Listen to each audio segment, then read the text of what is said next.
ہر طرح کی حمد و ثنا اس اللہ رب العزت کے لائق ہے جس سے ہر مشکل وقت میں ہم مدد کے طلبگار رہتے ہیں۔ ہمارا ایمان ہے کہ اللہ جیسی مدد کرنے پر اس پوری کائنات میں کوئی دوسرا وجود قادر نہیں ہے۔ رسول اللہ صلی اللہ علیہ وسلم نے فرمایا، سب سے بہترین بات اللہ تعالیٰ کی بات ہے اور سب سے بہترین طریقہ میرا طریقہ ہے۔ آپ نے فرمایا، ہر وہ عمل جو دین اسلام میں اپنی طرف سے شامل کیا جائے اس کو ثواب یا گناہ قرار دیا جائے وہ بدعت ہے، اور ہر بدعت گمراہی ہے، اور ہر گمراہی جہنم میں لے جانے کا باعث ہے۔ اللہ ہمیشہ ہم سب کو اسے اپنی پناہ میں رکھے۔ حجۃ الوداع کے موقع پر اللہ رب العزت نے جو وحی کی ان میں سے ایک یہ آیت مبارکہ ایسی نازل کر دی کہ جس میں ہمارے لیے بہت زیادہ گہرائی والی سوچ اور ویژن تھا۔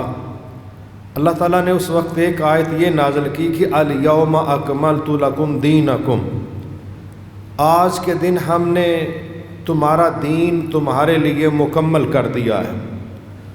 یہودی کہا کرتے تھے کہ اگر یہ آیت ہمارے دین میں اترتی تو ہم اس دن کو باقاعدہ عید کے نام پر الگ سے سیلیبریٹ کرتے، مناتے، طے کر دیتے کہ اتنا بڑا اعزاز، اتنی بڑی بات ہمارے لیے ہوئی ہے۔ تو صحابہ کہتے الحمدللہ، اللہ نے ہمیں ایک نہیں دو عیدیں عطا فرمائی ہیں، ہم بھی عیدیں رکھتے اور مناتے ہیں۔ لیکن انہوں نے بہرحال یہ تبصرہ کیا کہ یہ آیت بہت بڑے اعزاز کی بات ہے کہ تمہارے ساتھ مکمل چیز کا جو وعدہ کیا گیا تھا وہ پورا ہو گیا۔ یہ لفظ تکمیل، مکمل، یہ نہ صرف خوبصورتی ہے بلکہ اس بات کی دلیل ہے کہ جس کو رب مکمل کہے، انسانوں کو حق نہیں پہنچتا کہ وہ اپنے عمل سے یا گفتگو سے اس کو نامکمل پیش کرنے کی کوشش کریں۔ جب یہ رویے انسان پیش کرتے ہیں، کبھی یہ بھی شامل کر لو، اس کی بھی کمی ہے وہ بھی شامل کر لو، تو اللہ تعالیٰ رحم فرمائے پھر اس کے نتائج ہمیں اچھے دیکھنے میں کبھی بھی نظر نہیں آئے۔ تو جس کو اللہ تعالیٰ نے مکمل کہا اس کا ایک حسن یہ ہے کہ اس میں کسی طرح کی کوئی کمی نہیں ہے۔ ہوتا ہے بندہ کہتا ہے کہ اس میں فلاں کمی رہ گئی ہے، نہیں، جس کو اللہ مکمل کہے اس میں کوئی کمی نہیں ہوتی۔ تو اللہ تعالیٰ نے اس دین اسلام کے ذریعے ہماری زندگی کا کوئی شعبہ، کوئی موقع، کوئی مرحلہ ایسا نہیں ہے کہ جس میں ہماری رہنمائی نہ کی ہو۔ ہم حیران ہوتے ہیں اس وقت کہ جب ہم مسلمانوں میں سے ایک بڑی تعداد اپنے دین کو کچھ کاموں کے لیے تو سمجھتی ہے یہ بڑے مفید ہیں، اور کچھ کاموں کے لیے اپنے دین کو سمجھتی ہے کہ نہیں دین یہاں رہنمائی نہیں کرتا، نہیں دین ہر جگہ رہنمائی کرتا ہے، ہم وہاں دین سے رہنمائی لینا نہیں چاہتے۔ آپ اس کی مثال ایسے سمجھ لیں کہ اسلام اللہ کا ایسا دین ہے جو ہمیں بیت الخلاء سے بیت اللہ جانے تک آنکھ کھلتی ہے، جاگنے سے لے کے رات سونے تک کوئی بھی مرحلہ ایسا نہیں ہے جس میں اسلام نے انفرادی سے اجتماعی ہماری رہنمائی نہ کی۔ کوئی مرحلہ، آپ زمین پر چل رہے ہیں تو آپ کو بتایا جاتا ہے کہ زمین پر چلنا کیسے ہے۔ آپ کی رات کو آنکھ کھل گئی ہے تو آپ کو بتایا جا رہا ہے کہ خواب تک برا آیا ہے تو اب تم نے کیا کرنا ہے۔ وہ دین جو اکیلے بندے کو سوئے ہوئے آنکھ کھلتے ہی ایک نظام دیتا ہے کہ اگر تم نے برا خواب دیکھ لیا ہے تو تم نے فوری طور پہ اللہ تعالیٰ کی پناہ بھی طلب کرنی ہے اور پہلو بدل کے لیٹ جانا ہے۔ وہ رات کی تنہائیوں میں بھی نظام دیتا ہے، واش روم میں جا رہے ہیں اس کا کوئی ڈسپلن دیتا ہے، محفل میں بیٹھتے ہیں اس کا کوئی ڈسپلن دیتا ہے، اور ہم سفر میں ہیں تو اس کا کوئی ڈسپلن دیتا ہے۔ تو یہ کیسا دین ہے کہ جو ایک عام بندے کو تو رہنمائی دیتا ہے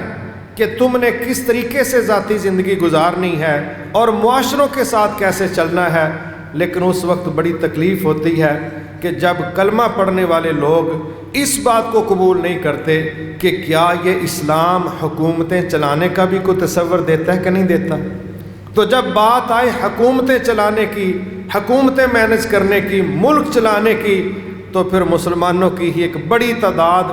بڑے مایوسی کے انداز میں یہ تاثر دیتی ہے کہ شاید اسلام حکومتیں چلانے کی صلاحیت نہیں رکھتا، باقی یہ دعائیں، اذکار، وظیفے، اس طرح کا کام اسلام کے پاس بڑا ہے۔ یہ ہماری کم علمی اور ہمارا احساس کمتری ہے۔ باقی جو خوبصورت نظام اللہ رب العزت نے انفرادی سے اجتماعی سطح تک عطا کیا ہے، اس کا مقابلہ دنیا میں کوئی بھی کسی بھی دور میں کوئی کر نہیں سکا۔ شرط یہ ہے کہ اس کا عملی نمونہ پیش کرنے والے انسان، مسلمان، اللہ کے بندے، وہ کوئی ماڈل دنیا کے سامنے اسی طرح رکھتے جس طرح صحابہ کرام رضوان اللہ علیہم اجمعین نے رکھا، اور آج دنیا ان کو رول ماڈل کے طور پر پیش بھی کرتی ہے، ان سے سیکھتی بھی ہے، اور ذاتی زندگی سے بڑھ کے پورا ملک چلانے کے لیے وہ وہاں سے رہنمائی لیتے ہیں اور کہتے ہیں کہ یہ پالیسی ہماری اپنی نہیں ہے، یہ ہم نے صحابہ سے پالیسی لی ہے، یہ ویژن ہم نے محمد صلی اللہ علیہ وسلم سے لیا ہے، اور جو ان کے پیروکار ہیں وہ بیچارے احساس کمتری سے باہر ہی نہیں نکلتے۔ میرے محترم بھائیو، اسلام نے جب لفظ حکم، لفظ عدل یہ چیزیں بیان کی تو اس میں ایک حکومتی لیول کا تاثر تھا کہ آپ لوگوں نے اپنے معاشروں کو، کروڑوں لوگوں کو جب امن دینا ہے تو آپ کو کن کن راستوں پر چلنا پڑے گا، آپ کو کس طرح کے فیصلے کرنے پڑیں گے، کس طرح کے نظام بنانے پڑیں گے، کس طریقے سے انصاف کے راستے میں آنے والی رکاوٹوں کو ختم کرنا پڑے گا، کس طرح آپ نے پبلک کی تربیت کرنی ہے، کس طرح ذمہ داروں نے فیصلے لے کے سٹینڈ لینا ہے۔ یہ ساری تربیتیں اللہ رب العزت نے قرآن و سنت کے ذریعے، اپنے نبی کے ذریعے قیامت تک کے لیے ہمارے پاس پہنچا کے محفوظ بھی کرنے کا وعدہ کیا ہے۔ لیکن اگر کوئی اس سے فائدہ اٹھائے گا تو تب ہے نا، اور جب اس سے کوئی فائدہ اٹھائے ہی نہ۔ آج بے شمار مشکلات میں ہمیں جرنل کیا ذہن دیا جاتا ہے اور لیا جاتا ہے، کوئی ایسا وظیفہ بتائیں کہ رزق کی بندش ختم ہو جائے، کوئی ایسا وظیفہ بتائیں کہ ہمیں کوئی اچھی نوکری مل جائے، جاب مل جائے۔ گویا اس پر بات کم ہے کہ بھئی جو جاب کر رہے ہو، جو کاروبار کر رہے ہو، کیا وہ حلال بھی ہے کہ نہیں؟ کیا اپنے حصے کی محنت آپ کرتے ہو، یا چارپائی پر لیٹ کے 100 دفعہ وظیفہ پڑھنے سے ہی سمجھتے ہو کہ کام میں نے نہیں کرنا، ہاتھ میں نے نہیں ہلانا، محنت میں نے نہیں کرنی، پسینہ میں نے نہیں بہانا، بس مجھے کوئی وظیفہ بتا دو کہ میرا رزق بڑھ جائے؟ نہیں میرے محترم بھائیو، یہ تو اس وقت کی دعائیں ہیں جب انسان اپنے حصے کا کام مکمل کر لے، نہ وہ یہ دیکھے کہ اس کا کاروبار جائز ہے یا ناجائز، نہ وہ یہ دیکھے کہ میں محنت کر رہا ہوں کہ نہیں کر رہا، نہ وہ یہ دیکھے کہ ٹیم چل رہی ہے کہ نہیں چل رہی، نہ وہ یہ دیکھے کہ میرے کام کے ذریعے کسی کا نقصان ہو رہا ہے یا فائدہ ہو رہا ہے۔ وہ کسی دوسری چیز کو جو انسان ہونے کے ناطے دیکھنا ہے ان کو چیک نہ کرے اور صرف وظیفہ پوچھ کے کہے اس سے میرے رزق میں اضافہ ہو جائے۔ یہ کوئی قرآن و سنت کا ڈیزائن نہیں ہے۔ بعض اوقات ایسا لگتا ہے کہ ہم محنت سے جان چھڑا کے سستی کا جو حل ہے وہ وظیفوں کے ذریعے پورا کرنا چاہتے ہیں۔ اس طریقے سے اللہ نے ہمیں کوئی زندگی کا شعور نہیں دیا۔ وہ کہتا ہے پہلے اپنے حصے کا کام کرو، بالکل جائز راستوں میں محنت کرو، ایمانداری کے ساتھ مخلص ہو کے دوڑ لگاؤ، اس کے بعد اس کا نتیجہ توکل کے نام پر اللہ پر چھوڑو، اس کے بعد دعائیں بھی کرو پھر وظیفے پڑھو، کوئی مسئلہ نہیں ہے۔ لیکن نہ بندہ محنت کرے، نہ اس کا کام صحیح ہو، اور نہ وہ بندہ پسینہ بہائے اور یہ کہے کہ وظیفے سے میرے سارے مسئلے حل ہو جائیں۔ اگر دشمن سے اللہ کی پناہ کی دعائیں دیکھیں، بڑی دعائیں ہیں، مگر اللہ کے نبی نے اپنی ٹیم کو 87 مرتبہ کافروں کے مقابلے میں پہلے کھڑا کیا، پھر دعائیں بھی پڑھی۔ یہ نہیں ہے کہ گھر بیٹھ کے دشمن سے پناہ کی اور نجات کی دعائیں پڑھ لی ہیں، ایسا نہیں ہے۔ میدانوں میں کھڑے ہوئے ہیں، لڑے ہیں، خون اپنا بھی گرا ہے، دشمنوں کا بھی بہایا ہے، اور دعائیں بھی ساتھ پڑھی ہیں۔ پھر اللہ تعالیٰ نے جو چاہا وہ نتائج عطا فرمائے۔ تو اگر صرف دشمن سے پناہ کی جو دعائیں ہیں وہ پڑھ کے بندہ سمجھے میں جنگ میں نہ جاؤں، میں میدان میں نہ نکلوں، اور گھر بیٹھ کے دعائیں پڑھ کے میں سمجھوں مسئلے کا حل ہو جائے گا، یہ طریقہ رسول اللہ صلی اللہ علیہ وسلم کا دعاؤں کو استعمال کرنے کا نہیں تھا۔ ایسے ہی اللہ رب العزت نے بطور مسلمان ہمیں جو چیز سمجھائی ان میں سے ایک یہ ہے کہ ہم نے اپنی ذاتی زندگی سے لے کے اجتماعی زندگی تک ایسے رویے اختیار کرنے ہیں کہ ہم زیادہ سے زیادہ لوگوں کا فائدہ کر سکیں، اور ہمارے ذریعے نقصان اول تو ہو ہی نہ، یا ہو تو پھر اس کا گراف نیچے سے نیچے ہو۔ مثلا نبی صلی اللہ علیہ وسلم سے پوچھا گیا کہ افضل مومن کون ہے، افضل مومن کون ہے۔ اب دیکھیں دو باتیں جمع ہو رہی ہیں، ایک فضیلت کی بات ہو رہی ہے، دوسرا مومنوں میں سے بھی افضل کا پوچھا جا رہا ہے۔ تو آپ نے جو الفاظ استعمال کیے وہ بڑے شاندار ہیں۔ فرمایا جس کی زبان اور اس کے ہاتھ کے شر سے دوسرے محفوظ ہو گئے وہ افضل مومن ہے۔ اب ہر بندہ دیکھے کہ وہ کس کس زندگی کے لیول پر کام کر رہا ہے۔ کوئی پرائیویٹ سیکٹر میں ہے، کوئی گورنمنٹ سیکٹر میں ہے، کسی کے پاس بڑے اختیارات ہیں، کسی کے پاس کم اختیارات ہیں۔ جو جہاں جہاں پر موجود ہے، اگر وہ یہ سمجھے کہ یار میں نے اپنا شمار افضل لوگوں میں کروانا ہے، تو اس کا عمل کیا ہونا چاہیے؟ اس کے قلم سے، اس کے اختیار سے، اس کی قوت سے وہ معاشرہ اس کے ظلم سے محفوظ رہے، اس کے شر سے محفوظ رہے۔ تو انشاءاللہ اس کا نتیجہ کیا نکلے گا کہ ہر با اختیار بندہ جب یہ فیصلہ کرے کہ میں نے تو معاشرے کو سہولت دینی ہے، آسانی پیدا کرنی ہے، تو آٹومیٹکلی اللہ تعالیٰ دو چار نہیں، اللہ کروڑوں لوگوں کے لیے آسانیاں پیدا فرما دیتے ہیں۔ لیکن کب؟ جب اس کی یہ سوچ ہوگی۔ اس میں آ کے کچھ چیزیں اور ہیں جو ہمیں بڑا ذمہ داری سے سمجھنی چاہیے۔ وہ یہ ہیں کہ اللہ رب العزت نے لفظ مسئولیت یہ بیسیکلی عربی کا لفظ ہے۔ اب نبی صلی اللہ علیہ وسلم نے فرمایا الا کلکم راع و کلکم مسئول عن رعیتہ، خبردار تم میں سے ہر کوئی نگران ہے، ذمہ دار ہے، جواب دہ ہے، اور قیامت کو اس سے اس کی رعایا کے متعلق، اس کی جو متحد ٹیم ہے اس کے متعلق اللہ تعالیٰ کہتے ہیں اس سے سوال کیا جائے گا۔ پھر اس کو انفرادی سطح پر بھی بیان کیا، اجتماعی سطح پر بھی۔ مثلا ایک باپ ہے، کہا یہ مسئول ہے گھر کا، ایک ماں ہے، کہا یہ مسئولہ ہے گھر کی، نگران ہے، ذمہ دار ہے، جواب دہ ہے۔ اسی طرح ہم لوگ جس ذمہ داری پر فائز ہیں، کوئی اداروں کا ذمہ دار، کوئی جماعتوں کا ذمہ دار، اور یہ چیز بڑھتی ملکوں تک کے ذمہ دار تک جاتی ہے۔ یہ دنیا کے اندر عہدے بڑا شبشبا کا اور ششکے کا باعث تو بنتے ہیں، مگر قیامت کو جو اس پر انویسٹیگیشن ہے وہ بڑی خوفناک ہے۔ اللہ تعالی ہمیں اس سے محفوظ فرمائے۔ اب دیکھیں ایک حدیث میں آتا ہے کہ جو بندہ 10 لوگوں پر بھی ذمہ دار ہوا، 10 لوگوں پر، وہ قیامت کو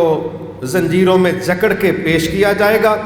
اگر اس نے اپنی ذمہ داری کے ساتھ عدل کیا، انصاف کیا ہے، تو وہ جنت میں چلا جائے گا، ورنہ وہ اسی طرح بندہ بندایا وہ جہنم کے اندر گرا دیا جائے۔ اب اللہ معاف فرمائے، دنیا میں تو یہ ٹور ٹپا لگتا ہے، مگر جب قیامت کو پوچھا جائے گا کہ بتاؤ بھائی تمہارے پاس تو شہر تھے، تمہارے پاس تو صوبے تھے، تمہارے پاس تو کروڑوں کی آبادیاں تھیں، اختیارات تھے، بتاؤ تم نے ڈیوٹی کس طرح کی ادا کی، تو وہاں سمجھ آئے گی کہ دنیا میں اس کا رنگ اور تھا، اور جواب دہی کے لحاظ سے قیامت کو اس کا رنگ اور ہے۔ اس وجہ سے پھر اسلام نے حکومتیں چلانے کے لیے ایسے لوگوں کی تربیت پر بڑی توجہ دی، بہت زیادہ،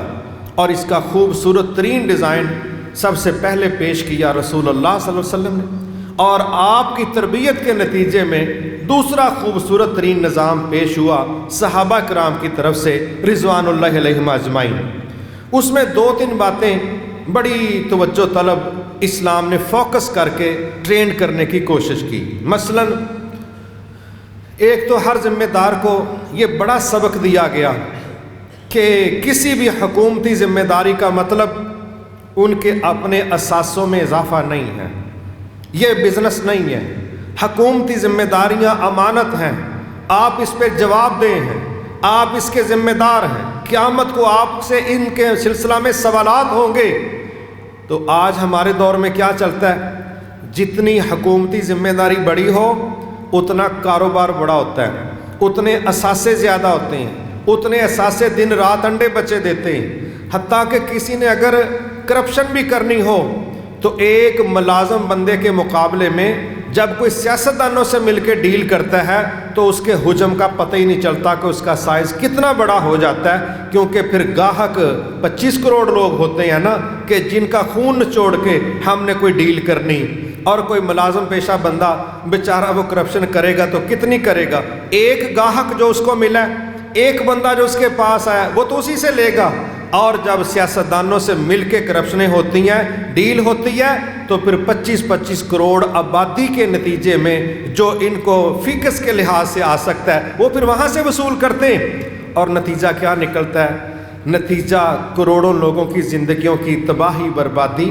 پھر کروڑوں لوگوں کے لیے کرپشن کے راستوں کا، دروازوں کا کھلنا نہیں بلکہ ٹوٹنا، کیونکہ کھلے دروازے بند ہو جاتے ہیں، ٹوٹے دروازے تو بند بھی نہیں ہوتے۔ اور پھر اگلا نقصان یہ نکلتا ہے کہ جب اندر کھاتے اپنے لوگ اپنے ملک کے ساتھ مخلص نہیں ہوتے، پھر باہر بیٹھے بھیڑیے بھی یہی چاہتے ہیں کہ بھئی اب ہمارا بھی داؤ لگ سکتا ہے، ایک شکار پڑا ہے وہ ہل نہیں سکتا، تو پھر جدھر مرضی سے کوئی درندہ ادھر سے آیا، کوئی ادھر سے آیا، ہر کوئی نوچتا ہے۔ آج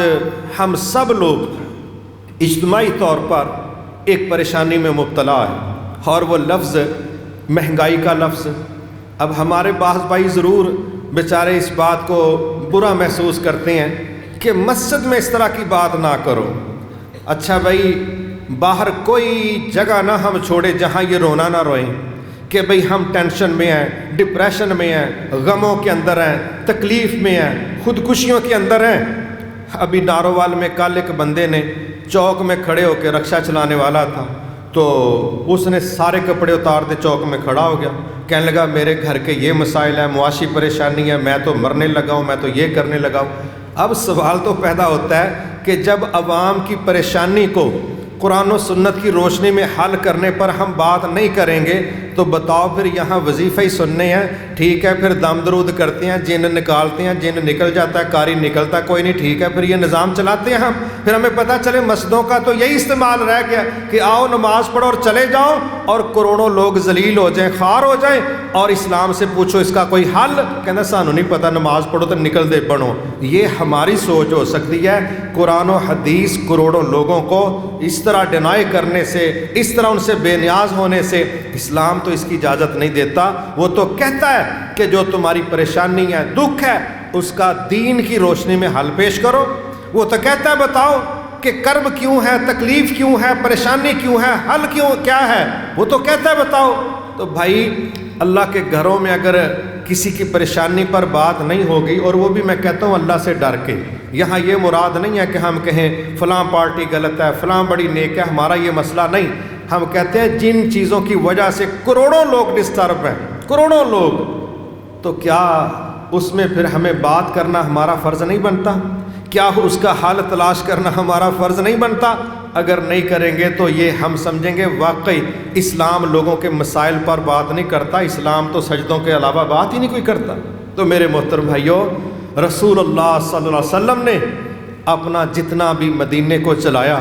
اس کے لیے کوئی الگ سیکٹریٹ نہیں بنایا تھا، وہ سارے کا سارا مسجد نبوی سے مینج ہوتا تھا۔ تو اگر اللہ کے رسول صلی اللہ علیہ وسلم اپنی ریاست، اپنا ملک، اپنا علاقہ، جن کے وہ ذمہ دار ہیں، جن کا بارڈر ان کے کنٹرول میں ہے، ان کی ساری پلاننگ مسجد نبوی میں کرتے ہیں، جس میں غیر مسلم تک رہ رہے تھے، صحابہ کی ساری پلاننگ مسجد نبوی میں ہوتی تھی، ان کا سیکریٹریٹ وہی تھا، تو دنیا کے قوموں کے امت کے مسئلے کو اگر مسجد میں ڈسکس کیا جائے تو اس سے مراد یہ نہیں ہوتا کہ بندہ گناہ گار ہو گیا اور یہ کوئی تقوی کے خلاف بات ہے۔ آپ سارے خلفائے راشدین کو دیکھیں، ان لوگوں نے اللہ کے گھروں کو بنیاد بنا کے لوگوں کے لیے آسانیاں پیدا کرنے والی منصوبہ بندیاں، اس پر سوچ و بچار، غور و فکر، سارا کچھ اللہ کے گھر میں ہوتا تھا۔ اور واللہ جب تک ریاست مسجد کے ساتھ جڑی رہیں اس وقت تک نتائج اور تھے، اور جب ریاست کو مسجد سے الگ کیا گیا تو پھر نتیجے بڑے مختلف نکلے،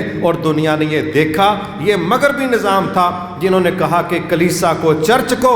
اس کو بھائی سیاست سے الگ کرو، اور ظاہر ہے ہمیں اس چیز کا پورا احساس ہونا چاہیے۔ پوری دنیا میں اس چیز کو دیکھ لو، سب سے زیادہ اگر انسان تبدیل ہوئے ہیں سب سے زیادہ وہ اللہ تعالیٰ کے خوف کی وجہ سے ہو سکے ہیں۔ ماضی سارا ہم پڑھ لیں، جہاں جو چینج آئی ہے، آج بھی غیر مسلموں کے اندر بھی اگر چیریٹی کا، صدقے کا، خیرات کا کوئی تصور ہے تو اس کے پیچھے اللہ تعالیٰ کا تصور ہے۔ ان کے نزدیک یہ سوچ ہے کہ جب ہم کمزور لوگوں کی ہیلپ کرتے ہیں تو اللہ تعالیٰ ہماری ہیلپ کرتا ہے۔ وہ لوگ اگر کوئی خیر کا کام کرتے ہیں اس کے پیچھے دین کا تصور، مذہب کی سوچ، اور مذہب میں اللہ تعالیٰ کی مدد اور اس کی رحمت، اس کی طرف سے صلہ، اس کو نکال کے تو دنیا میں آپ لوگوں کو خیر کے کام کرتے دیکھ نہیں سکتے۔ جہاں جہاں خیر کا کام ہوا ہے، میں کہتا ہوں ہندو اور سکھوں میں بھی اگر کوئی پبلک کے لیے ویلفیئر کے کام ہوتے ہیں تو ساتھ وہ اللہ تعالیٰ کو، رب کو جوڑنے کی کوشش کرتے ہیں کہ وہ راضی ہوتا ہے، وہ خوش ہوتا ہے۔ جب وہ خوش ہوتا ہے تو وہ ریٹرن دیتا ہے۔ تو اللہ تعالیٰ کا وجود ایسا وجود ہے، جتنا انسانوں کے ساتھ یہ زیادہ اٹیچ ہوگا روحانی طور پر، نظریاتی طور پر، نگرانی کے طور پر، احساس کے طور پر، اتنا بندے اپنے آپ کو بہتر مینج کرتے ہیں۔ اور جتنا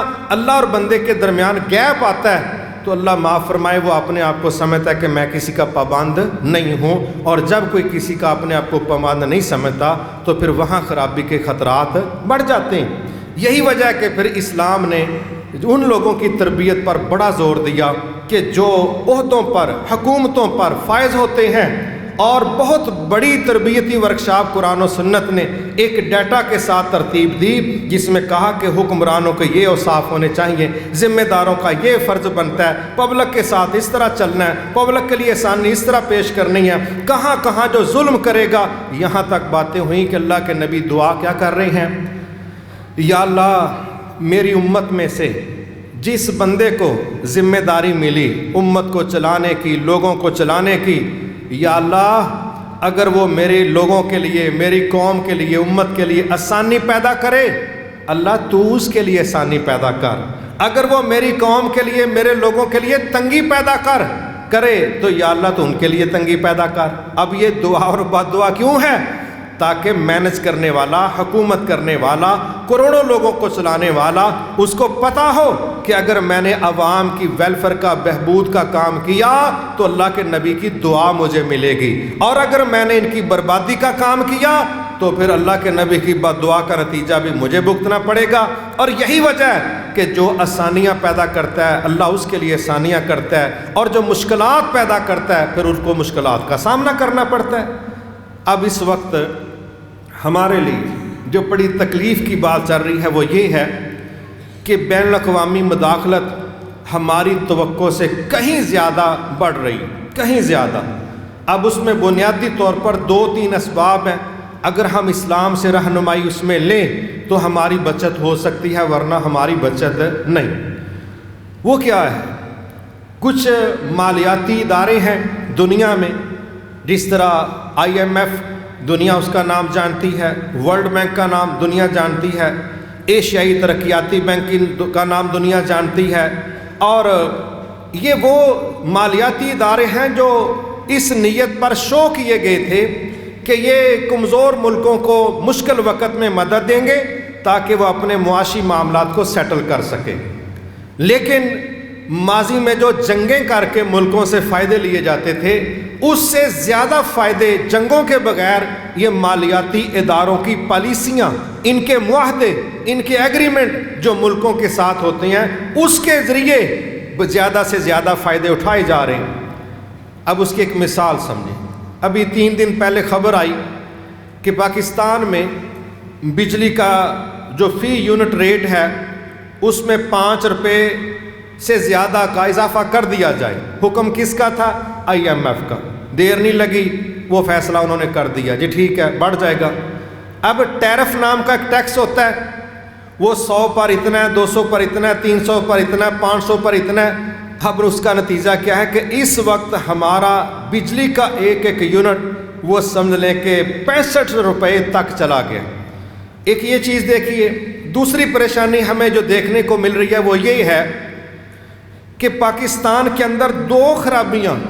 جنہوں نے عالمی مالیاتی اداروں کو مداخلت میں سہولت دی، ان کو بلایا کہ آپ آؤ۔ ایک حادثہ ہوا ہمارے ہاں 1971 میں، موجودہ بنگلہ دیش، پاکستان، مشرقی پاکستان، مغربی پاکستان، پریشانی آپس کی تھی، پریشانی اقتدار کی بنی، سیٹوں کی بنی، اور وہاں کے لوگوں نے انڈیا کو کہا رڑیو ذرا، تو انڈیا والے پھر رڑے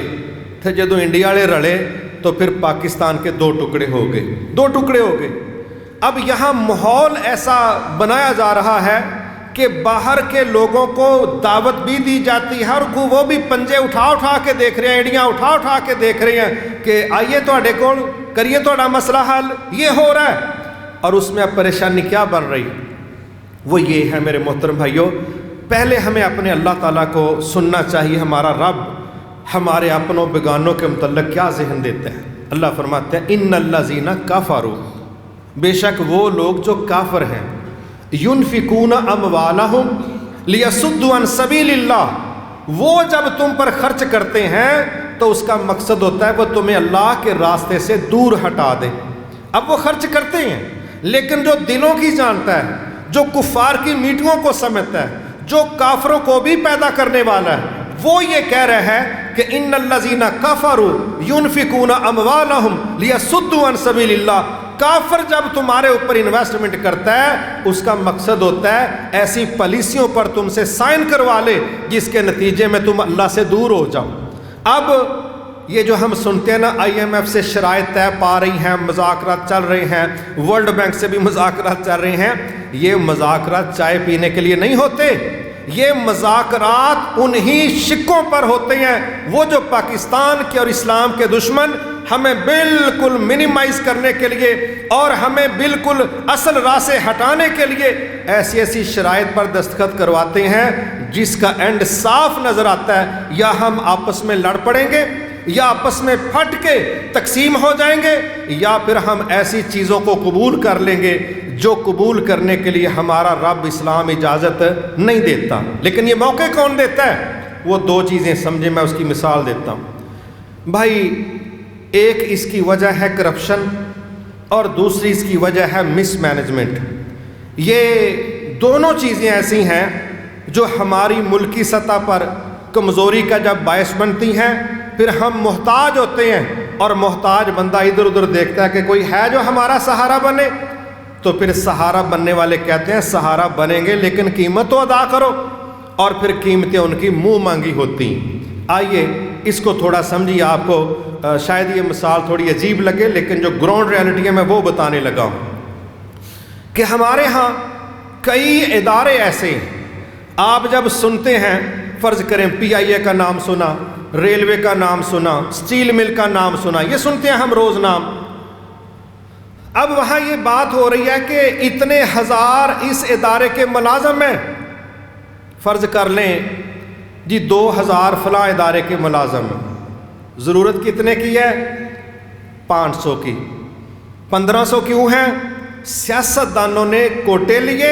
سیاستدانوں نے اپنی طرف سے لوگوں کو نوکری لگوایا، ان کے خاندانوں کو نسل در نسل اپنا ووٹر بنایا، اور پاکستان بطور ریاست اسٹیٹ ان 1500 لوگوں کی مفت میں تنخواہ دے رہا ہے جو ادارے کی ضرورت ہی نہیں۔ اب چند خاندان راضی ہو گئے، ساڈے منڈے نو نوکری لب گئی ہے، ساری زندگی سائنس پارٹی نال چلنا ہے۔ پارٹی والے نے کہا میں نے کون سا گھر سے وظیفہ یا تنخواہ دینی تھی، اس نے کہا میں نے اپنے نمبر بنا لیے، اور وہ 1500 لوگ جو ہیں وہ 30 سال 40 سال پہلے تنخواہ کے نام پر مفت تنخواہ لیں گے اور اس کے بعد وفات کے بعد ان کی بیوہ عورتیں تک پینشن لیں گی، لیکن محکمے کی ضرورت 500 بندہ ہے اور بھرتی ماشاءاللہ 2000 ہے۔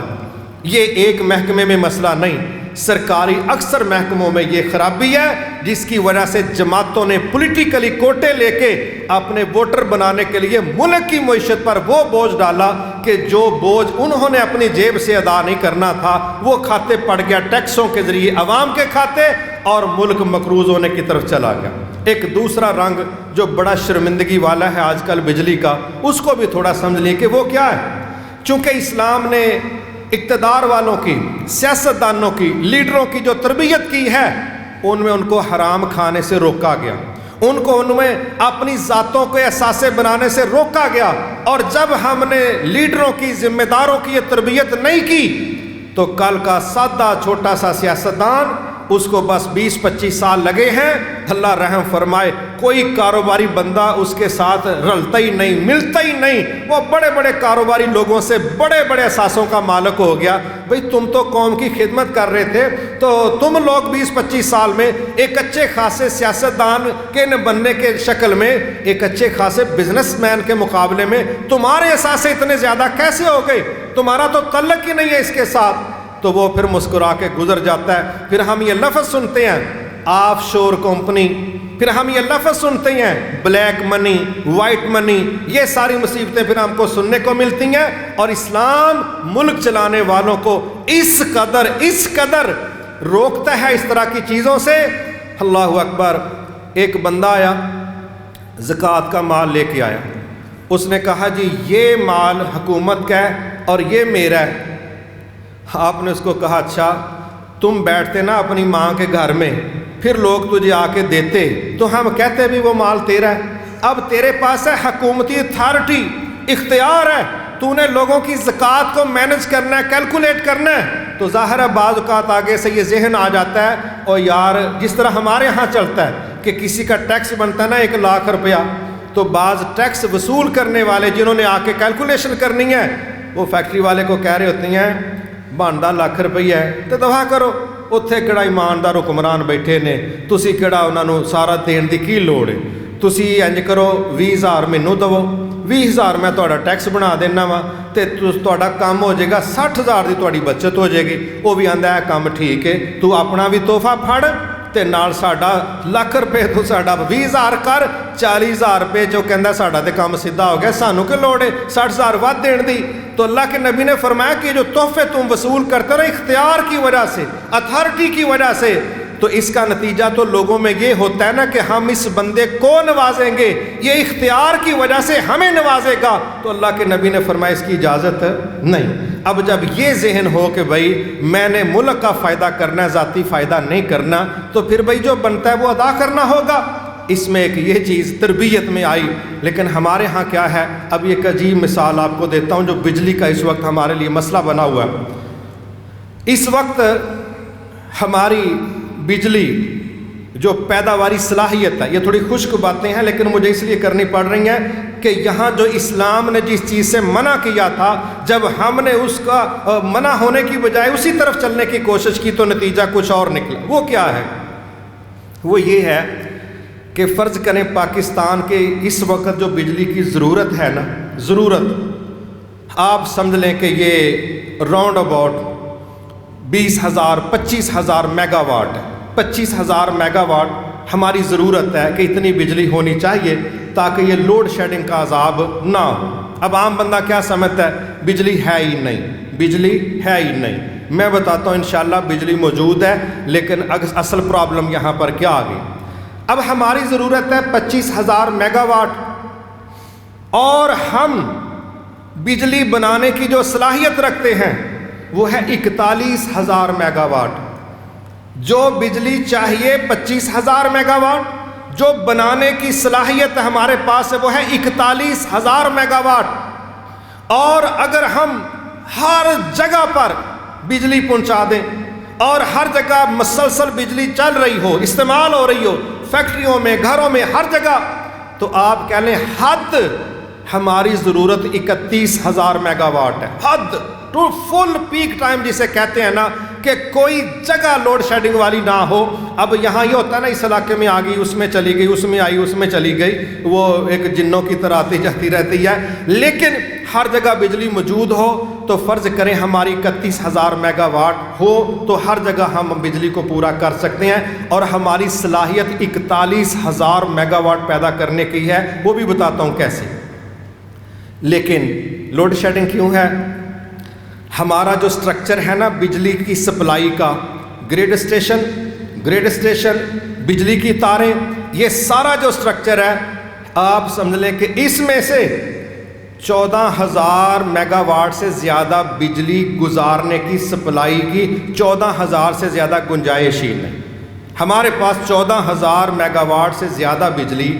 بیک وقت اس جو موجودہ سیٹ اپ ہے اس میں سے گزار کے لوگوں تک پہنچانے کی صلاحیت نہیں، نہ اس طرح گریڈ اسٹیشن ہے، نہ اس طرح تاروں کا نیٹ ورک ہے، اور نتیجہ کیا ہے؟ اب ہم پر قرض کہاں سے چڑھ گیا؟ ہم نے تو پیسے دینے ہیں لوگوں کے، پاکستان کے اندر بھی دینے ہیں، باہر بھی دینے ہیں۔ ہوا یہ ہے کہ پاکستان کے اندر پرائیویٹ سیکٹر میں بجلی بنانے والے منصوبے، پرائیویٹ سیکٹر میں بجلی بنانے والے منصوبے 1990 میں یہ شروع ہوئے تھے، اور جس طرح آج کل نہیں آپ نے گرین میٹر کی بات سنی کہ گرین میٹر لگاؤ، سولر سے بجلی پیدا کرو، کچھ واپڈا کو دے دو، تو جو تمہارے یونٹ ادھر زیادہ چلے گئے تو اس کا نتیجہ کیا نکلے گا کہ تمہارے اپنے جو تمہارے یونٹ ہیں وہ کم ہو جائیں گے، گویا تم بیچ رہے ہو واپڈا کو بجلی بنا کے اپنی چھت سے، سولر سسٹم سے۔ تو یہ چھوٹا یونٹ تھا، بڑے بڑے انویسٹروں نے، بڑی بڑی کمپنیاں رینٹ پہ یہ پروجیکٹ پیش کیے۔ 90 سے زیادہ منصوبے پاکستان کے اندر وہ ہیں، اگر ان کی پیداواری صلاحیت دیکھی جائے تو ہم 41,000 میگا واٹ بجلی ہمارے ہاں بن سکتی ہے، لیکن ہمیں 41,000 میگا واٹ کی ضرورت بھی نہیں، اور اگر ضرورت 31,000 میگا واٹ کی ہے تو 14,000 میگا واٹ سے زیادہ بجلی گزارنے کے لیے ہمارے پاس سپلائی کے راستے کوئی نہیں، پائپ لائن کوئی نہیں۔ اب ہو کیا رہا ہے؟ جو پریشانی والی بات کہ پاکستان میں یہ پرائیویٹ مشینری جو بجلی بنانے والی ہے 90 سے زیادہ، یہ جن لوگوں نے حکومت کے ساتھ معاہدے کیے، اب میں نے کہا تھا نا کہ جس نے بڑی کرپشن کرنی ہے وہ سیاستدانوں سے مل جائے، تو انہوں نے پھر حکومت کے ذمہ داروں سے مل کے یہ طے کیا۔ ایک پروجیکٹ والا ہے، وہ کہتا ہے کہ جی میں 500 میگا واٹ بجلی بنا سکتا ہوں، ٹھیک ہے بناؤ بھائی، لیکن بنا کے کتنی دے گا؟ 250 میگا واٹ، اور پیسے کتنے لے گا؟ 500 کے۔ میں نے اس کی ایک سادہ مثال دیکھی، کل ہم بیٹھے اس پر بحث کر رہے تھے، ہم پروگرام کرتے ہیں نا، پروگرام جب کرتے ہیں تو یہ لوڈ شیڈنگ کی وجہ سے ہم کوئی جنریٹر لے کے آتے ہیں کرائے پر کہ یار جنریٹر جو ہے نا وہ لے آئیں، اگر بجلی چلی گئی تو جنریٹر استعمال کر لیں گے۔ اب اس میں تیل بھی ڈالنا ہے، کرایہ بھی طے ہے، ہو سکتا ہے بجلی نہ جائے اور سارا پروگرام جنریٹر کے بغیر ہو جائے، مگر ہمیں اس کا کرایہ دینا پڑے گا، کیونکہ ہم نے طے کیا تھا کہ جنریٹر کرائے پر ہے۔ اب وہ کہتے ہیں بھائی استعمال کیتا جے نہیں کیتا ساڑھے کو تو لے گئے ہونا، اب وہ کرایہ ہمارے کھاتے میں پڑنا ہی پڑنا ہے، ہم اس کو چلائیں یا نہ چلائیں۔ انہوں نے 90 کے قریب پرائیویٹ سیکٹر کے پروجیکٹ وہ بنا کے رکھے ہیں جن میں یہ طے ہے کہ فرض کریں 500 یونٹ کی یہ صلاحیت رکھتا ہے، ہمیں پیسے 500 یونٹ کے تم نے دینے ہیں، میگا واٹ کے دینے ہیں، اور بنا کے دیتے ہیں 250 میگا واٹ۔ کیوں؟ کہتے ہیں ہن تہاڈیاں تاراں کام نہیں کردیاں تے ساڈا قصور ہے، اسی تے مشین وہ آندی ہے نا جڑی 500 دے سکتی ہے، ہن تہاڈیاں تاراں اننے جوگیاں نہیں پائی، سانوں پیسے 500 دے چاہیے نے، لیکن بنا کے دے رہے ہیں 250 میگا واٹ۔ اور شرمناک بات یہ ہے 1990 میں یہ سلسلہ شروع ہوا، اور پھر لوگوں نے دیکھا جس طرح ہوتا ہے نا بندہ آندہ یار ایس کام چ واہ پیسے جے، پھر بڑے بڑے بزنس مینوں نے اس میں اپنے آپ کو شامل کیا کہ کرنا کچھ نہیں پینا، ایک باری مشینری لیا کے کھلار چھڑو، پھر نسل در نسل اب انہاں کول پیسے ادھا کام کر کے پیسے پورے دے لئی جاؤ۔ حکومتوں نے فرنٹ مین اور لوگ بنا کے یہ منصوبے تیار کیے۔ اب یہی وجہ کہ ماشاءاللہ جب وہ لوگ یہاں سے منافع کماتے ہیں وہ پھر اپنا حصہ تقسیم کرتے ہیں سیاستدانوں کے ساتھ، اور سیاستدان پھر نظریے پر ووٹ لینے کی بجائے پھر وہ رات کو ایک چکر لگاتے ہیں محلوں کا اور اپنے کرندوں کو کہتے ہیں اے 10 لاکھ ایس پاسے ونڈ دے، 20 لاکھ ادھر ونڈ دے، 15 لاکھ ادھر ونڈ دے، اور اگلے دن ہم کیا کہہ رہے ہوتے ہیں وہ راتوں رات پھر گیا ہے۔ وہ بھائی پھر کدھر گیا ہے؟ انہیں جڑا خون نچوڑیا وہی اتنے پھیر کے گیا۔ اس طریقے سے 90 سے زیادہ پروجیکٹ وہ ہیں جو ان لوگوں کے ہیں جو پاکستان میں سیاستدانوں کے ساتھ اٹیچ ہیں، سکون کے ساتھ وہ اپنی کمائی کر رہے ہیں، اور یہ ساری شرمندگی ہمارے لیے اس وقت اور بڑھ جاتی ہے کہ جب عام بندے کو کہا جاتا ہے تم ٹیکس کے نام پر پیسے دو، اور باہر کے ممالک پاکستان کو شرمندہ کرتے ہیں۔ گل سنو، تہاڈے کول پیسے نہیں دیتے جانے، قرض تسی منگن رہے ہو، ان کرو تھوڑا نا ٹیکس وداؤ۔ اچھا، وہ ان کے کہنے پر ٹیکس بڑھاتے ہیں۔ اس وقت دنیا کے اندر اکثر ٹیکس کی ریشو چل رہی ہے کہیں 20%، 15%، 25%، ماشاءاللہ ہمارے ہاں 35 سے 45% ٹیکس ہے، 35 سے 45% ٹیکس، اور اس وقت ہم 65,000 ارب کے مقروض ہیں، 65,000 ارب کے۔ میرے محترم بھائیو، اب IMF میں یہ کہے، ہمیں پتہ ہے کیونکہ ہم نے فیس کیا مسئلہ IMF کا، ہمیں قرضہ دینے کا تھا، IMF بیٹھ گئی چوڑی ہو کے کہنے لگی حافظ سعید کو جیل میں ڈالو، یہ جہاد کی باتیں بند کرو، یہ کشمیر کاز کو وائنڈ اپ کرو، اور یہاں شدت پسندی کو کنٹرول کرو، عورتوں کو آزادیوں کے نام سے یہ سہولتیں دے دو،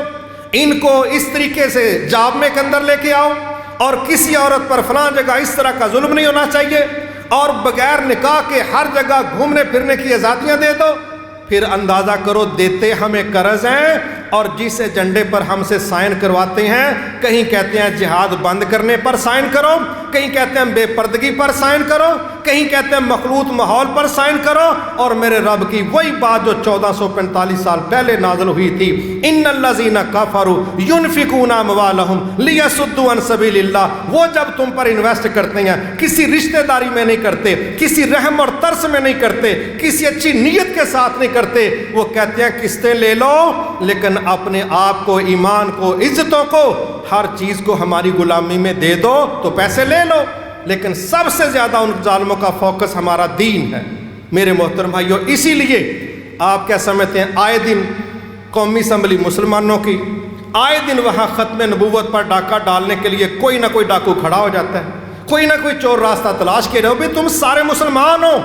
ایک بھی قادیانی ظاہری طور پر وہاں موجود نہیں ہے، تو قراردادیں کون پیش کرتا ہے؟ کون کہتا ہے کہ سائن کرو؟ یہ وہی کہتے کرواتے ہیں جن کے پھر اس جگہوں پر رابطے اور تعلق ہوتے ہیں، پھر وہ ایمان پر سودے کروانے کے لیے اپنے خرچے پیش کر کے کہتے ہیں اپنا ایمان بیچ دو اور اس ایگریمنٹ پر سائن کرو۔ اور یہ محتاجیاں جب پاکستان کے اندر بڑھیں گی تو پھر باہر والوں کی مداخلت بڑھے گی، اور بغیر جنگوں کے اللہ نہ کرے ہم ایسے ظالم لوگوں کی گرفت میں چلے جائیں گے۔ اب ہم جو مرضی کہنا چاہیں، لیکن یہ اللہ کے دین کے مقابلے میں،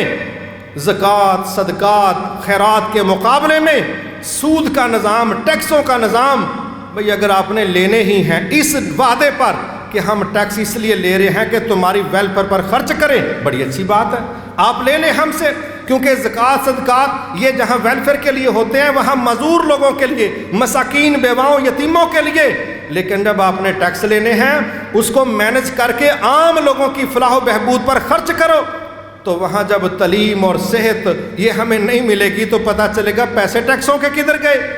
آج یہاں ہم پہنچ گئے ہیں کہ پاکستان کے مخالفین شوگر کوٹڈ سٹائل کے ساتھ ہمیں محسوس کروا کے ہم تو تمہارا بھلا کر رہے ہیں، وہ ہمیں کیسی کھائی کی طرف لے جا رہے ہیں کہ میرے محترم بھائیوں، اگر کرپٹ لوگ بااختیار بنے رہے، اگر بے صلاحیت لوگ کاموں کو مینج کرنے کا دعویٰ کرتے رہے تو پھر نتیجہ یہی نکلے گا۔ پاکستان کے اندر مس مینجمنٹ بہت زیادہ ہے، اور اس کی وجہ سے جو بے برکتی ہے اس کے اثرات بھی ہم دیکھتے ہیں، اور ایک خوفناک چیز یہ ہے کہ باہر والوں کو جب ہم آواز دیتے ہیں نا تسی رلے ہو ذرا،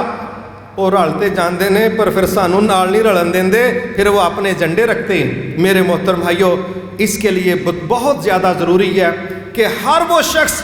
جو کسی بھی ذمہ داری پر آ رہا ہے، پرائیویٹ سیکٹر، گورنمنٹ سیکٹر، وہ چھوٹی ذمہ داری پر ہے، وہ آخری چیف لیول پر ہے، اس کو چاہیے وہ رسول اللہ صلی اللہ علیہ وسلم کی تربیت کو اپنی تربیت کی بنیاد بنائے۔ ہمیں چاہیے کہ ہم اپنے، جس طرح ایک عام گھر والا شخص